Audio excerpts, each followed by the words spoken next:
అదే గురుగారు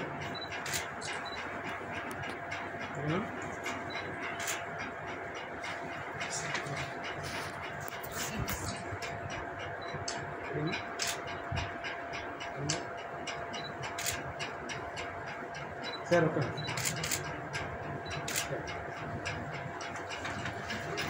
తెలుగు మాగాణము చరితకు తొలి తెలుగంధము జినవల్లభు గంధము పంప కవిలో ప్రతిఫలించే తెలుగన్నడ బంధము నన్నయ కన్నా మున్నే ఉన్నది జట చందము మల్లియ రేచన జల్లిన మరుమల్లెల గంధము మన తెలంగాణము తెలుగు మాగాణము పలుకులమ్మ ఎద పంచిన భాషా పీయూషము పలుకులమ్మ ఎద పంచిన భాషా పీయూషము వివిధ సాహితీ కృతులకు తొలి ఆకృతి తెలంగాణం విభిన్న ప్రక్రియలెన్నో విరబూసిన ఉద్యానం అవతరించని చటాది అలంకార గ్రంథము లోకరీతి నిరిగించి నీతి దిల్పు శతకము జాతిని చేతనపరచిన దేశి ద్విపద గానము యక్షగాన సమ్మోహన నృత్యగాన రూపము ప్రజల నోట పలుకులొలుకు అచ్చ తెలుగు కావ్యము సమాజ జీవన సారము తొలి సాంఘిక చరితము మన తెలంగాణము తెలుగు మాగాణము పలుకులమ్మ ఎద పంచిన భాషా పీయూషము పలుకులమ్మ ఎద పంచిన భాషా పీయూషము. జై తెలంగాణ ఉద్యమాభివందనాలతో వేదికను అలంకరించిన సభాధ్యక్షులు శ్రీమతి స్వాతి శ్రీపాద అక్కకు మరియు మా శ్యామలక్కను జ్ఞానకుమార్ గారిని విడదీసి చెప్పలేము. శ్యామల జ్ఞానకుమార్ ఇద్దరు ఆది దంపతులు అన్నకు ఇంత గొప్ప కార్యక్రమం నిర్వహిస్తున్నందుకు వాళ్ళిద్దరిని అభినందిస్తూ శాంతికృష్ణ గారిని దామోదరాచారి గారు అద్భుతంగా మాట్లాడిండ్రు. వచ్చిన వాళ్ళ చాలా సంతోషంగా వస్తున్న సభ. ఎందుకంటే అక్క మేము ఒకే దగ్గర నల్లగొండల పెరిగినాం. విప్లవాల కిల్లా నల్లగొండ జిల్లాల పెరిగిన అక్క గజళ్ళు రాస్తున్నంతసేపు నేను ఈ భావుకత్వానికే పరిమితం అయిపోతుంది అక్క. అక్క లోపల చాలా విషయాలు ఉన్నాయి. ఇవన్నీ బయటికి తీసుకొచ్చి సమాజంలో మార్పు కోసం, సమాజ చైతన్యం కోసం ఏదైనా రాస్తే బాగుండు అనుకున్నా. నా కళ నిజమైన వేళ ఇవాళ.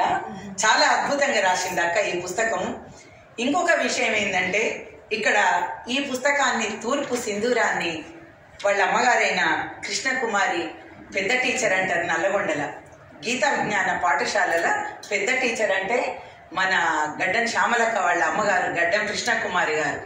చీకట్లో చిరుదివ్యను వెలిగించుకొని చదువు అనే చమురుతో పిల్లల జీవితాల్లో వెలుగులు నింపి ఎంతోమంది మహిళలకు స్ఫూర్తినిచ్చిన ఆదర్శమూర్తి. ఆమెకు నమస్కారాలే పురస్కారాలు. భయం, బలహీనత కంటతడి ఆమె కనుచూపు మేరకు రాలేదు. నిరాశ, నిస్పృహలు ఆమె నిఘంటువులో లేవు. నాకు జన్మనిచ్చిన నా తొలి గురువైన అక్షర విరించి దివికేగిన తూర్పు సింధూరం అమ్మ శ్రీమతి గడ్డం కృష్ణకుమారి గారికి ఈ తూర్పు సింధూరం ప్రేమతో అంకితం. గీతా విజ్ఞాన పాఠశాలల నా 1వ తరగతి 2వ తరగతి అక్కడే చదువుకున్నా. ఇవాళ మా చిన్న ఆయన ఫోన్ చేసినప్పుడు ఎందుకు శ్రీదేవి ఫోన్ చేయట్లేవంటే నేను ఒక పుస్తకానికి ముఖ్య అతిథిగా పోతున్న చిన్న ఆయన, నేను చదువుకుంటున్న పుస్తకం అంటే ఎవరి పుస్తకమే అంటే మన పెద్ద టీచర్ అంటే అయ్యో నీకు అక్షరాభ్యాసం చేయించిన టీచరా అని. నిజంగా నా కళ్ళ నీళ్లు తిరిగినాయి. మనకు తెలియని ఎన్ని విషయాలు ఉంటాయి. ఇవాళ ఈ అధికార పీఠం మీద కూర్చున్నా ఇంత గొప్ప పదవి తీసుకున్న నాకు అక్షరాభ్యాసం చేయించిన అమ్మ గురించే నాకు తెలియకపోవడం అన్నది ఇది చింతించాల్సిన విషయం. సంతోషించిన విషయాలు ఏంటంటే ఇన్ని రోజులకైనా ఈ విషయం తెలిసిందని గీతా విజ్ఞాన పాఠశాలకు తీసుకుపోయి చిన్నాయనలు అందులో జాయిన్ చేసినప్పుడు ఎంత అంటే ఓపికగా నేను చేయిస్తే అక్షరాభ్యాసం అని మీద కూర్చోబెట్టుకొని Anasuya teacher, Savitri teacher, Vijayalakshmi teacher అని ఉండేనట. నాకు అందులో సావిత్రి టీచర్ తెలుసు, ఎందుకంటే లెక్కల టీచరు రోజు కొడుతున్నదని చెప్పి లెక్కలని నేను 3వ తరగతిలో వెళ్ళిపోయి వేరే డివిఎం స్కూల్లో పోయి అక్కడ మంచి సార్ దగ్గర కూర్చున్నా. తెలుగు అద్భుతంగా చదువుతుండే, సామాన్య శాస్త్రాలు, సాంఘిక శాస్త్రాలు చదువుతుండే. లెక్కల పీరియడ్ రాగానే చెప్పలేని ఏడుపు, ఎందుకంటే తెలుగుకు సంబంధించిన వీటి మీద ఎక్కువ ఆసక్తి ఉన్న వాళ్ళకి ఆ లెక్కలు అనేది ఒక సబ్జెక్టే చాలా కష్టంగా గొట్టుగా అనిపిస్తుంది. అట్లాంటి కష్టమే నాకు అక్కడ వచ్చి సావిత్రి టీచర్ చేతులు దెబ్బలు తింటున్నప్పుడు కూడా అమ్మాయిలను కొట్టొద్దని చెప్పిన గొప్ప తల్లి కృష్ణకుమారి. మా అన్నయ్యకు 10వ తరగతి దాకా ఆ టీచర్తోనే, కృష్ణకుమారి టీచర్తోనే కలిసి ఉండడం. ఒక నడి వయసులో భర్త చనిపోయినప్పుడు భయపడకుండా ఇక్కడ ఎంత అద్భుతంగా రాసిందంటే, భయం బలహీనత కంటతడి, ఆమె కనుచూపు మేరకు రాలేదు. నిజంగా ఈ విషయాలన్నీ మా చిన్నాయన ఎంత ధైర్యంగా ఎదుర్కొంటుండేనే. కనకదుర్గ టెంపుల్ దగ్గర ఉంటుండే ఇల్లు అని చెప్పిండు. ఎంత ధైర్యంగా ఎదుర్కొంటుండేనట అంటే, తను వస్తుంటేనే మనం అనుకుంటాం ఒక వీర సావర్కర్, సర్దార్ వల్లభాయ్ పటేల్ అన్నట్టు ఒక ఉక్కు మహిళలాగా నడిచొస్తుండేదట. ఇవాళ చాలా అద్భుతంగా నాకు చాలా గుర్తు, ఎందుకంటే గీతా విజ్ఞాన పాఠశాలకు నేను ఈ చిన్నప్పుడు పాఠశాలలో జరిగే పోటీ పరీక్షలు, వక్తృత్వము, వ్యాసరచన వీటి గురించి పోతుండేది. పోయినప్పుడు నేను నమస్తే పెడుతుండే, బాగున్నావా నాన్న అని అడుగుతుండే, అన్నీ గుర్తున్నాయి. కానీ ఆ టీచర్ బిడ్డ మా శ్యామలక్క అని మొన్నటి వరకు తెలియదు. మళ్ళీ మా అన్నయ్య చెప్పిండు, శ్యామల అంటే ఎవరు అనుకుంటున్నాను అక్క, మన పెద్ద టీచర్ బిడ్డ, నీకు తెలియదా బుజ్జి ఇట్లా అడుగుతుంటే, అరే మనం ఎక్కడ ఉంటున్నాం ఇన్ని విషయాలు తెలిసి. ఇవాళ అక్షరాభ్యాసం చేసిన ఒక అమ్మకి ఇచ్చిన, అంకితం ఇచ్చిన పుస్తకం గురించి మళ్ళీ నా బాల్యం అంతా తిప్పింది అక్క.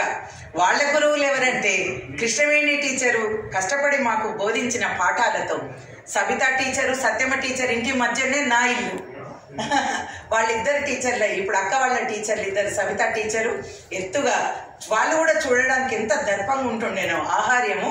మళ్ళీ సవిత టీచర్, సత్యమ టీచరు, వాళ్ళిద్దరి ఇల్లు పక్క. ఇవన్నీ చదువుతున్నంతసేపు అక్కది ఎంత అద్భుతంగా అనిపించిందంటే, అరే ఈ ఇద్దరు టీచర్ల మధ్యన పెరిగిన ఎక్కడో పాత గురువులను మర్చిపోకుండా గురువులకు వందనం అని కూడా, శూన్యములైన పాత్రలన్ మెతుకు విదల్చది భరతమేదిని 33 కోట్ల దేవతలెగబడ్డ దేశమున భాగ్య విహీనుల చుతులారునే. ప్రతిమల పెళ్లి చేయడానికి 100,000 వెచ్చిస్తారు కానీ has been a rewarding experience. However, my connection with the literary world truly blossomed when I collaborated with my late father, RavindraBharati Skanda Sharma Garu, on editing, publishing and releasing the book titled Antarmukhi. This bilingual work, written in Telugu and English, was translated into Hindi by my father-in-law, Dr. Mantha Mohan Venkatrao Garu, and released by the esteemed Dr. C. Narayan Reddy Garu. So following my father's passing, a collection of his books found a new home at the Kumarraju Foundation. I consider it a privilege to have been born into a family of authors and to be married into a family of scholars. It's my aspiration that both myself and future generations will continue this literary journey, cherishing and contributing to the world of literature. So in addition to my personal professional pursuits, I'm a certified diabetes educator and an active volunteer for NGOs. My focus lies in raising awareness and advocating for individuals affected with type 1 diabetes, particularly children. So over the past 6 years, I've been deeply involved with the type 1 diabetes community. Our efforts center around fighting for children's rights and influencing governmental policies to secure necessary accommodations and privileges in schools and other environments. So by addressing these factors, we strive to enhance the quality of life. So to amplify my impact, I regularly blog and share educative content on social media about various aspects of managing autoimmune conditions and social and emotional implications of the same.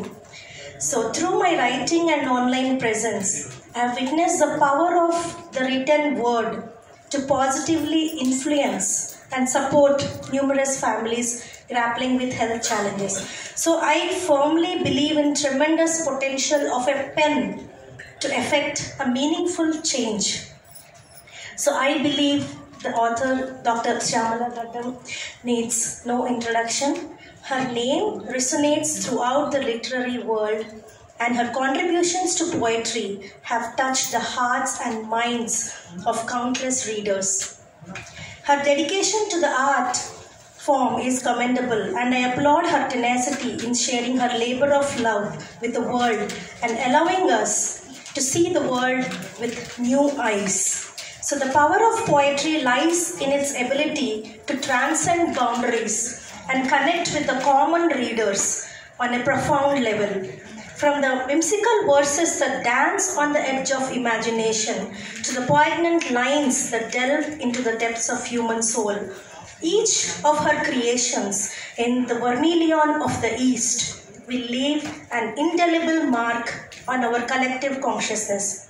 It's through her words that we find solace in grief, hope in despair, and unity in diversity. This is a unique gift of an author. So the power to touch the lives, to challenge the assumptions, to ignite the change, and having the ability to spark a flicker of hope in the darkest of the times. So coming to her style of writing, her ability to capture the essence of a fleeting moment or distill complex emotions into few carefully chosen words is a testament to her mastery of the craft. But beyond the technical skills and literary prowess, it is the inherent truth and authenticity that emanate from her poems that have touched my heart. So I am quoting a few lines from the poems that has moved me by sheer depth and breadth of emotions that have been explored in her work. I also appreciate Dr. Mantena Damodara Charigaru for giving a beautiful rendering to Turpu Sinduram. So there are a few lines that I am going to share with you. She became a poem, a story, a ghazal, a one word, a novel, a short poem, and a picture poem. Thus, a Telugu lady shows her grace. So this is from the poem, A Telugu Lady. This poem takes the shape of a beautiful lady as you read it. It is like an affectionate father showering the rain of golden coins, like a mother comforting in grief, like a minstrel attempting to sing the tune of Mohana. With passion hoist the flag of glory. O my Bhagyanagaram, I pay my obeisances to you about our Bhagyanagaram that all of us are connected to from the poem, A City of Splendor. The drop lying on the edge of the sky knows when to fall in the form of rain. When humanism disappears in man, no Buddha, Rama or Krishna arise, descending on the earth to save us. So the author ponders from the poem the code of rules. The tides hiding behind the eyelids are expected to pour on the paper, redressing all our grievances. It turns the mute feelings of the heart into the fervent appeal of love, making it fall as the first rain. So guess what is this about? It's an alphabet. So it's a poem from the alphabet.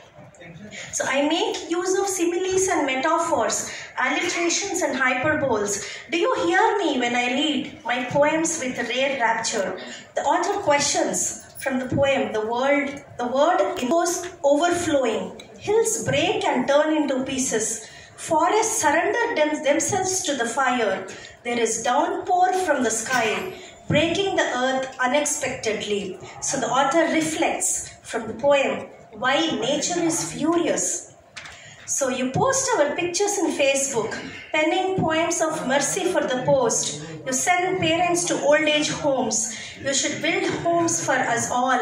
Otherwise, there will be no cuckoos for our generations in the future. The bird left giving me a shock. So from the poem, the sparrows that can touch the chords of young generations. Though I travel for a short distance, there are no visible traces of springs.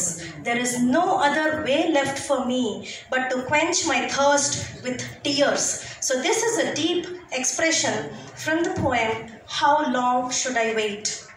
From the light of the sun at dawn to the light of the sun at dusk, you brighten the vast world with your scintillating splendor. So expressing her respect for the sun from the Verillion of the East. No protection for women in families, from an infant to an old woman. They become firewood in the fire of molestation. She reflects on these happenings from the poem Sleepless Nights. In defense of virtue, she was sent to exile. She was enslaved by one's addiction. She was humiliated in the assembly. She was sold for one's word's sake, to leave one in times of adversity. She expresses with a heavy heart from the poem Tolerance. So there is one poem that has left a lasting impression with an emotional impact. That poem is Hailstorm. So here is a small insight into the poem. So in the poem Hailstorm, we can see Dr. Shyamala describing both the ecstasy and agony of a hailstorm. She takes us on a vivid journey through the expression of poetic imagination. Through skillful employment of imagery, symbolism, and contrasting emotions, the poet captures the essence of both splendor and despair, weaving together a tapestry of joy and sorrow. Hailstorm in the city, a city of splendor, an epic of ecstasy. There is a celebration of joy in the sky. The sky has kept its deep love for a long time. South Pole and North Pole always remain disunited. How can we measure their agony of separation? So the poem opens with a grand scene of splendor, portraying the hailstorm as an epic celebration of joy in the sky. The initial image sets the stage for contrasting emotions that will unfold throughout the verses. The sky, personified as a lover, has held its deep love for a long time, reminiscent of the disunited South Pole and the North Pole. Here she prompts us to consider the immeasurable agony of separation, emphasizing the depth of longing and pain that love can bring. Aesthetic and delicate love gets solid and rains as hailstones. The sky is unable to bear the burden of separation. It takes the form of downpour. Breaking all its whole affection, the rain sends us a message, and there are embroidered flowers on the black-colored saree. There is a hailstorm on the road. So the poet employs the metaphor of aesthetic and delicate love, solidifying and transforming into hailstones, signifying the burden of separation that the sky can no longer bear. So this transformation takes the form of downpour, breaking the sky's whole affection. The rain becomes a message, much like embroidered flowers on a black saree, symbolizing simultaneous beauty and turbulence within the hailstorm. So the angels seem to be descending from heaven to the earth, with the hearts burning with the heat the summer has generated. It seems that the plants of love have sprouted in the rainy season. So as the hailstorm descends upon the earth, the poet invokes the image of angels coming down from heaven in the summer's heat. This juxtaposition of celestial and earthly elements adds a touch of mysticism and hints at the profound impact the hailstorm has on human experience. So the rain is portrayed as a catalyst, causing the sprouting on the publication. Miss అయ్యి ఇవాళ పొద్దున్న వారు పంపించిన ఒక PDF file గబగబా చూసి చూడడం జరిగింది. అయితే కవిత్వం అంటే అక్షరాల శబ్దాల అనే ఒక మీమాంస వల్ల ఉంది. కవిత్వం అంటే ఒక ఆర్తి ఆవేశం ఒక దాచుకో, నిన్ను నువ్వు దాచుకో, కళ్ళ కింద కంటి కింద కనురెప్పల కింద కళ్ళ కింద ఉన్న నల్లని నీడల కింద అన్నాడు శివారెడ్డి గారు. అంటే కవిత్వము భరించేదా, భరింపజేసేదా, రాసేదా మనకి ఎవరికి ఇప్పటివరకు ఏది కవిత్వం అనేది ఇంకా ప్రశ్నార్థంగానే ఉంది. ఇంతమంది కవులు ఉన్నారు, ఇన్ని కవిత్వాలు వస్తున్నాయి, కవిత్వ సంపుట్లు సమీక్షించడం, ఒక పద్యాన్ని విమర్శించడం. చాలా ఏళ్ళు మేము పిల్లలకి లిటరేచర్ చెప్పింది ఇలాగే. షేక్స్పియర్ ఎప్పుడో రాస్తాడు ఒక పద్యం, షేక్స్పియర్ వచ్చి మనకి దాని అర్థం చెప్పడు, మనమే దాన్ని మనకి తోచినన్ని రకాలుగా విశ్లేషించుకుంటాం. ఒక చాలా చాలా విషయాలు, ప్రపంచ విషయాలు అంటే చిన్నప్పటి నుంచి 2వ క్లాస్ నుంచి 3వ క్లాస్ నుంచి తెలుసుకుంటాను. అంతర్విజ్ఞానవంతురాలైనటువంటి ఆమె ఇవాళ నా పుస్తకాన్ని ఆంగ్లంలో సమీక్ష చేయడం అనేటువంటిది చాలా సంతోషం. చిన్నదైంది కాబట్టి శుభాకాంక్షలు తెలియజేస్తున్నాను. అలా శాంతికృష్ణ నా ప్రియమైనటువంటి నేస్తం, ఇప్పుడు కాదు చాలా సంవత్సరాలు బట్టి ఎన్నో జూమ్ కార్యక్రమాలు కండక్ట్ చేసాము ఇద్దరం కలిసి. సాహితీవనంలో తను చేస్తున్నప్పుడల్లా నన్ను గెస్ట్గా పిలిచేది, లేకపోతే ఏ పోటీలు వాళ్ళు తను పెట్టినటువంటి పోటీల్లో బహుమతులకి నేను పుస్తకాలు పంపించేదాన్ని. ఇలాంటి ఎన్నో కార్యక్రమాలు సాహితీవనం ద్వారా శాంతికృష్ణ పరిచయం నాకు జరిగింది. అది నిజంగా ఒక అద్భుతం అనుకుంటాను నేను శాంతికృష్ణ గారి పరిచయం. అంటే చాలా స్నేహం చేసింది అంటే ఒక నమ్మకమైనటువంటి స్నేహం అన్నమాట. తనలో ఏ దోషం ద్రోహం ఉండదు. అలాంటి స్వభావం కలిగినటువంటి శాంతికృష్ణ ఈరోజు ఇక్కడ ఉండడం, తను నా తెలుగు తూర్పు సింధూరాన్ని సమీక్ష చేయడం అనేటువంటిది నాకు ఆనందం కలిగించేటువంటి విషయం. తనకు కూడా నేను శుభాకాంక్షలు తెలుపుతున్నాను. అయితే ముఖ్యంగా తూర్పు సింధూరం అనేటువంటి తెలుగు వర్షన్ నేను నల్లగొండలో ఆవిష్కరణ చేసుకున్నాను. ఎందుకని అంటే శ్రీదేవి గారు చెప్పారు కదా, మాది శ్రీదేవి గారిది, ఇద్దరి ఒకటే ఊరు నల్లగొండ. మా అమ్మగారికి అంకితం చేశాను. అది ఇందాక చదివి వినిపించాను. నేను అవసరం లేకుండానే శ్రీదేవి గారు చాలా చక్కగా మా అమ్మగారి గురించి మొత్తం చెప్పేశారు కాబట్టి నేను చెప్పాల్సినటువంటి అవసరం లేదు. మా అమ్మగారికి అంకితం చేశాను కాబట్టి మా అమ్మగారు లేరు, ఇప్పుడు సర్గస్సులైనారు. అయినప్పటికీ కూడా అమ్మగారు ఉన్నటువంటి ఊళ్ళోనే ఆవిష్కరణ చెయ్యాలి అని చెప్పేసి నందిని సిద్ధారెడ్డి గారిని మరికొంతమంది మిత్రుల్ని ఇక్కడి నుంచి కారులో తీసుకెళ్ళి అక్కడ ఆవిష్కరణ జరుపుకున్నాను నేను. అంటే మన ఊరు అనేటువంటిది, మన ప్రాంతం అనేటటువంటి దానికి ఉన్నటువంటి ప్రాధాన్యత అన్నమాట అది. అప్పుడు నేను శాంతికృష్ణ అడిగాను, వస్తావా అక్కడికి అని. అది కుదరకపోవచ్చు, నాకు నల్లగొండ అంటే కొంచెం దూవేరే కానీ ఏమో తెలియదు. ఈరోజు ఇక్కడికి రావడం చాలా ఆనందం. అట్లా మా తూర్పు సింధూరం అనేటువంటి వచన కవిత్వం వేసింది కూడా తనకున్నటువంటి పబ్లికేషన్. శాంతికృష్ణకు ఒక పబ్లికేషన్ ఉంది, శ్యామ్ పబ్లికేషన్స్ అని. ఈ మధ్య ఒక 1.5-2 సంవత్సరాలు అయిందేమో తను ఓపెన్ చేసి ఈ పబ్లికేషన్స్. ఆ పబ్లికేషన్స్ ద్వారానే వేశాను నేను పుస్తకం కూడా. ఎందుకంటే తన మీద ఒక తన ఊహ చాలా గొప్పగా ఉంటుందన్నమాట. అందుకని ఆ విధమైనటువంటి తన ఆలోచనతో చేస్తే బాగుంటుంది పుస్తకం అనేటువంటి ఆ విషయంగా వేశాను. అయితే ముఖ చిత్రం సెలెక్ట్ చేసుకుని తూర్పు సింధూరం నేనే, మన్నేం శారద గారు వేశారు ఆ ఆ చిత్రము. చాలా అద్భుతంగా వేశారు ఆ చిత్రాన్ని. వెనక వైపు నా ఫోటో మొత్తం వేయడము, ఆ కవిత్వం రాసిన దాన్ని వెనకాల వేస్తాను అనడం, అది శాంతికృష్ణ చేసింది. నిజంగా శాంతికృష్ణకి ఈ విషయంగా నేను ధన్యవాదాలు తెలుపుకోవాలి. అట్లా ఆ తూర్పు సింధూరం అలా నడిచిందనమాట. ముఖ్యంగా ఈ తూర్పు సింధూరంలో ఉన్నటువంటి కవిత్వాలన్నీ ఒక సమయంలో రాసినటువంటివి కావు. నేను తూర్పు సింధూరం కవిత్వంలో ఉన్నటువంటి కవితలన్నీ కూడా ఒకే సమయంలో కూర్చుని రాసినటువంటివి కావు. మన కవిత్వం అంతే వచన కవిత్వం అంతా ఎప్పుడు ఏ సందర్భంలో ఏ సమాజంలో ఏదైనా జరిగినప్పుడు వెంటనే మనకి ఉద్రేకం కానీ ఆవేశం కానీ లేకపోతే ఇలాంటివి వచ్చినప్పుడు మనం రాస్తూ ఉంటాం. కాబట్టి ఆయా సందర్భాలకు అనుకూలంగా ఆ విధంగా వచన కవిత్వం రాయడం జరిగిందనమాట. అట్లా రాసినటువంటివి రైతుల కవిత్వం కానీ, రైతులు బాధపడుతూ ఉన్నటువంటివి కానీ. ఒకసారి మహారాష్ట్ర రైతులు ఢిల్లీకి అనేటువంటి ఆలోచన ఎందుకు వచ్చింది అని మొదటిసారిగా అనుకుంటే, మన జీవితంలో కొన్ని కోరికలు ఉంటాయి. అంటే మన వయసు అయిపోతూ ఉన్నప్పుడు ఎలాగైనా మనం చేసినటువంటి కోరికలన్నీ, అనుకున్నటువంటి కోరికలన్నీ తీరిపోవాలి కదా ఖచ్చితంగా అని చెప్పేసి అట్లా చేసిందే గజల్ సప్తాహం కూడా కొమర్రాజు ఫౌండేషన్ నుంచి. ఆ గజల్ సప్తాహం అనేటువంటిది 7 రోజులు గజల్ సప్తాహం చేయడంటే గజల్ కవులు అంతమంది ఉన్నారా అని ఆశ్చర్యపోయారు అందరూ కూడా. ఎలా చేస్తారు మీరు, గజల్ కవులు వస్తారా అని అడిగారు కూడా కొందరు నన్ను. కానీ అట్లా అన్నప్పుడే పంతంగా తప్పకుండా చేస్తాను అనుకున్నాను. అయితే నేనే కాదు, కొమర్రాజు ఫౌండేషన్ అంటే నేను ఒక్కదాన్ని కాదండి, మేము నలుగురం ఇంట్లో సభ్యులం, తప్పనిసరిగా అన్ని కార్యక్రమాల్లో కూడా కలిసి పనిచేస్తాం. అది నాకు దేవుడిచ్చినటువంటి వరం. మా వారు కొమర్రాజు ఫౌండేషన్ అధ్యక్షులు. నిరంతరం ఏ కార్యక్రమం జరిగినా కూడా కలిసి పనిచేస్తాం.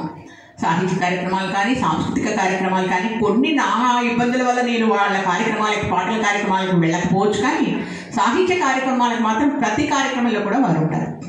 అలాగే పిల్లలు కూడా చాలా సహకరిస్తారు. అలా కుటుంబ సహకారం వలన నేను ఈ కార్యక్రమాలన్నీ కూడా రాయడం కానీ, కార్యక్రమాలు చేయడం కానీ ఇంకా చేయగలుగుతున్నాను. ఇంకోటి, మా కోడళ్ళని కూడా చెప్పుకోవాలి. నిజంగానే మా కోడళ్ళు కూడా సహకరిస్తారు నాకు. అంటే ఏంటంటే, ఒక 2 రోజులు నాకు ఈ పనులు ఉన్నాయమ్మా, నేను చేసుకోవాలి, ఇంకా ఇంట్లో పట్టించుకోను అంటే, సరే మేము చేసుకుంటామంటారు వాళ్ళు. అటువంటి ఒక సౌకర్యం కలిగినటువంటి జీవితంలో ఇప్పుడు నేనున్నాను ప్రస్తుతం. అట్లా ఆ విధంగా నేను ఒక కోరిక ఏంటి అంటే, ఇంగ్లీష్లో ఒకటన్నా చేయాలి అసలు ఫస్ట్, తర్వాత భాషల్లో తర్వాత. ఫస్ట్ అయితే ఇంగ్లీష్లో ఒకటి చేసుకోవాలి అనేటువంటి ఆలోచన కలిగింది. అప్పుడే కొంతమంది పల్లవి విజయలక్ష్మి పండిట్ గారు, తర్వాత ఏనుగు నరసింహారెడ్డి గారు మొదలైనటువంటి వాళ్ళంతా మరి దామోదరాచార్య గారి చేత చేయించుకున్నాము, ఆవిష్కరణ సభలో పెట్టుకున్నామని చూసినప్పుడు నాకు కూడా దామోదరాచార్య గారిని ఒకసారి అడిగితే వారు ఏంటంటే ఒక పోయం చేసి పంపించారు ఫస్ట్. బాగా అనిపించింది నాకు. సరే చేస్తాను అంటే, సరే చేయండి అని చెప్పేసి వారికి నా పుస్తకాన్ని పంపిస్తే ఒక అద్భుతంగా 2 నెలలలో పుస్తకం చేసి పంపించారు. వారు ఓపిక, వారి సహనం మనం మెచ్చుకోరు తీరవలసిందే. అట్లా మనకి అన్ని కార్యక్రమాలు కూడా ఈ విధంగా అందరి సహకారంతో నడిచాయి ఇప్పటిదాకా కూడా. వేదిక మీద ఉన్నటువంటి పెద్దలందరూ కూడా అద్భుతంగా మాట్లాడారు. ఒక్కొక్కళ్ళు కూడా, స్వాతి శ్రీపాద గారు అనువాదం గురించి అద్భుతంగా చెప్పారు, మంచి మాటలు చెప్పారు. ఇక శైలజా మిత్ర గారు సందేశాన్ని ఇచ్చారు, కవులకి చక్కటి సందేశాన్ని ఇచ్చారు. ఏదో నిలబడి, లేకపోతే రైల్లో వెళ్తూ రాస్తున్నాను, ఫ్లైట్లో వెళ్తూ రాస్తున్నాను అని చెప్పుకోకండి, చక్కగా కూర్చుని కవిత్వం రాయండి అని చెప్పి ఒక చక్కటి సందేశం అనేటువంటిది కవులందరికీ ఇచ్చారు. కవి సమ్మేళనం జరిగింది కాబట్టి కవులే ఉన్నారు ఇక్కడ అందరూ కూడా, కాబట్టి వాళ్ళందరికీ చక్కటి సందేశాన్ని ఇచ్చారు. ఆ తర్వాత శ్రీదేవి గారు మాట్లాడింది ఇంకా నేను చెప్పాల్సినటువంటి అవసరం లేదు. దద్దరిల్లిపోయింది సభ, పాట మాట అన్నీ కూడా. కాబట్టి చాలా ఆనందపడితే ఆనందమే నాకు ఆనందం. మా వారైనటువంటి కొమర్రాజు జ్ఞానకుమార్ గారికి కూడా ధన్యవాదాలు తెలియజేస్తూ, వేదికపై ఉన్నటువంటి పెద్దవాళ్ళందరికీ కూడా ధన్యవాదాలు తెలియజేస్తూ, ఇంకా 10 నిమిషాల్లో కార్యక్రమం మొత్తం పూర్తయిపోతుంది. సన్మాన కార్యక్రమాలు ఉంటాయి, ముందర కవులకు ఉంటాయి. కవులందరూ సన్మానస్తులు అయినప్పటికీ కూడా వేదికలో కూర్చోవలసిందిగా, సభలో కూర్చోవలసిందిగా ప్రార్థిస్తున్నాను. తర్వాత గెస్ట్లకి, అతిథులకి సన్మానం ఇవన్నీ కూడా ఉంటాయి. కాబట్టి అతిథుల చేత ఫస్ట్ కవులకి సన్మానం ఉంటుంది. స్వాతి శ్రీపాద గారికి అధ్యక్షురాలిగా వ్యవహరించినందుకు ఈ రోజున మరీ ధన్యవాదాలు తెలియజేసుకుంటూ, నమస్సుమాంజలు, డాక్టర్ శ్యామల గడ్డం కొమర్రాజు. నేను తూర్పు సింధూరం నుంచే నిజంగా మయూరి అని పెన్ నేమ్ పెట్టుకున్నాను. అయితే ఇంగ్లీష్లో వేయలేదు, కానీ మళ్ళీ కన్ఫ్యూజన్ అవుతుందని చెప్పేసి, బయట వాళ్ళకి అది బయట వెళ్ళిపోతుందని చెప్పేసి వేయలేదు. కానీ మయూరి అనేటువంటి కలం పేరుతో మొట్టమొదటిసారిగా తూర్పు సింధూరం వచన కవిత్వం వేశాను. ఆ తర్వాత నుంచి గదళ్ళ కూడా మయూరి డాక్టర్ గడ్డం శ్యామల అని రాసుకుంటున్నాను. అంటే గడ్డం తీసేసి మయూరి శ్యామల అని పెట్టుకుందామని ప్రయత్నం అనమాట. అది ఇంకా స్థిరపడాలి కదా, అందుకనే అనమాట. నమస్తే. ఆదిలాబాద్ జిల్లాలో అనగారినటువంటి జీవితాలు, తెలంగాణ రైతాంగం, ప్రజానీకం ఎన్ని బాధలు ఎదుర్కొన్నారో అక్కడి సాహిత్యం ఒక దర్పణంలాగా వాళ్ళ బాధలకి, వాళ్ళకి వ్యతలకి, వాళ్ళ వాళ్ళ కథలకి మా తెలంగాణ రైతాన్ని పెట్టారు. దాన్ని దాదాపు 2000 కాపీలు పబ్లిష్ చేశాడు ఆయన. దీన్ని ఒకటి మంత్రి శ్రీదేవి గారికి ఒక కాపీని బహుకరిస్తున్నాను. ఒక ఫోటో తీస్తారా? రెడీగా ఉన్నామండి.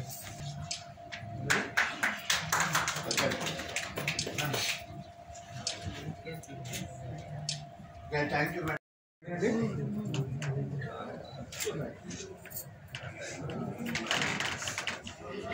ఒక్క నిమిషం వేస్తుంటే మొహం అటువైపు మేడం, వేస్తుంటే సగమే మొహం అటువంటి.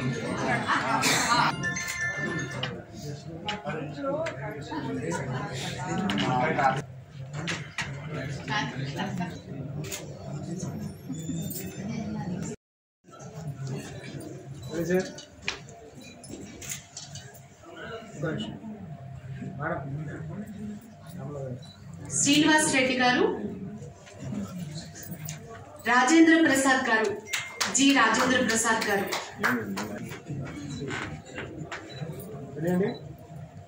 సత్యనారాయణ గారు, శ్రీనివాస్ రెడ్డి గారు, సత్యనారాయణ గారు,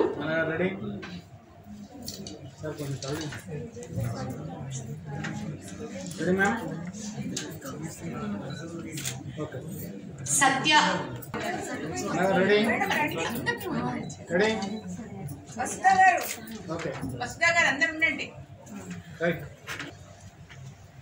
మహేశ్వరి గారు,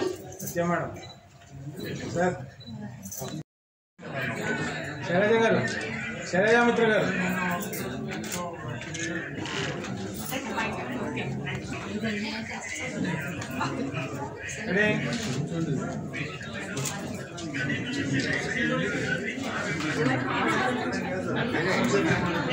ready sir, madam ready.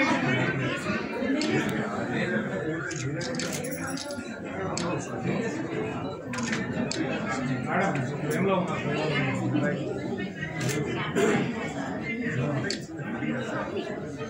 Okay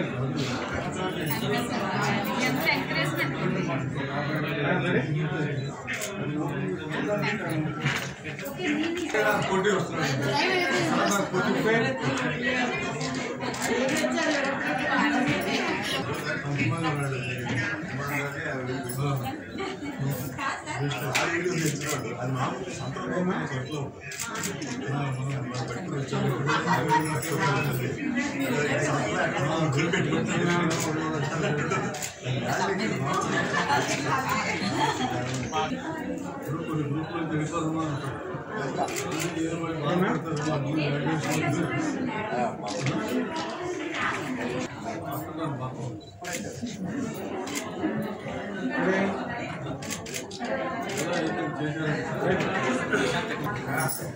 చప్పట్లు చప్పట్లు కొట్టాలి కదా.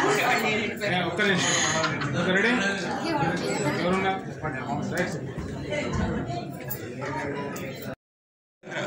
రవీంద్ర రెడీ అమ్మా.